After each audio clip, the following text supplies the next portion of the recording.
Topsy and Tim go to the doctor.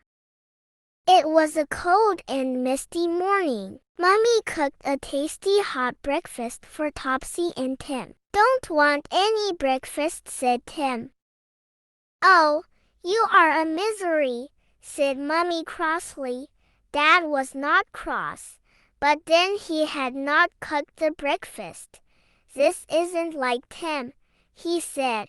"There must be something wrong." "Open your mouth wide, Tim." Tim's throat was swollen and red. "Poor old Tim," said Dad.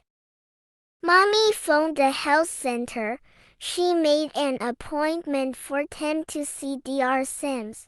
They walked to the health center. Tim wore his scarf up over his nose to keep his sore throat warm.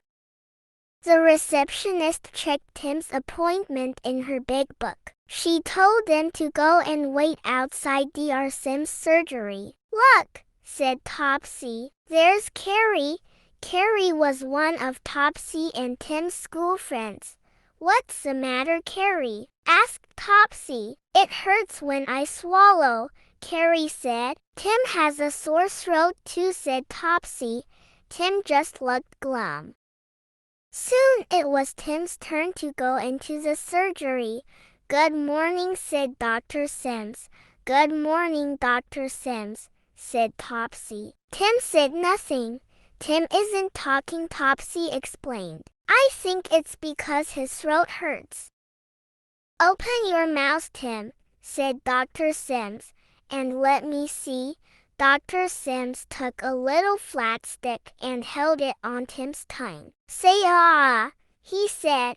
Then he looked at Tim's eyes and inside his ears. "You must have bad earache too, Tim," he said. Tim nodded. "You're a brave lad," said Dr. Sims. Said Dr. Sims. "Up was your jumper, young man."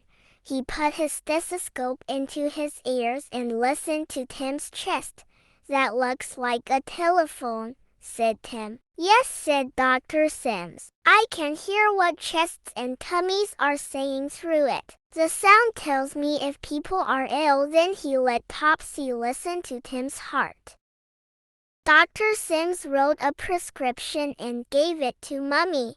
"1 spoonful 4 times a day," he said. "This will soon make you feel better, Tim." Mrs. White, the pharmacist, prepared Tim's medicine and gave it to Mummy. "Make sure he takes all the medicine," she said. Mummy put the medicine safely in her bag. Just then, Carrie came past. "I've got some medicine," she said. "Tim's got some too," said Topsy. When they got home, Mummy took out the medicine. It had a special child-proof top, but Mummy could open it. She poured out a spoonful for Tim. "Did it taste nice?" asked Topsy. Said Tim, licking his lips.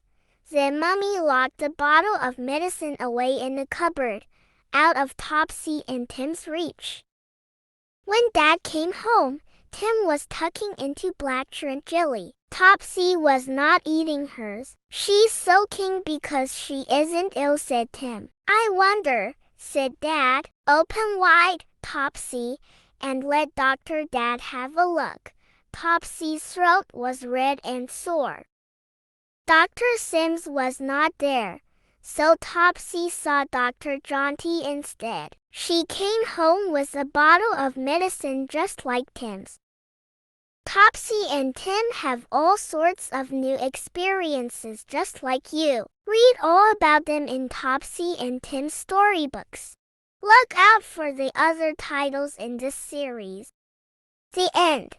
If you like our book, please subscribe, like and share our video with family and friends.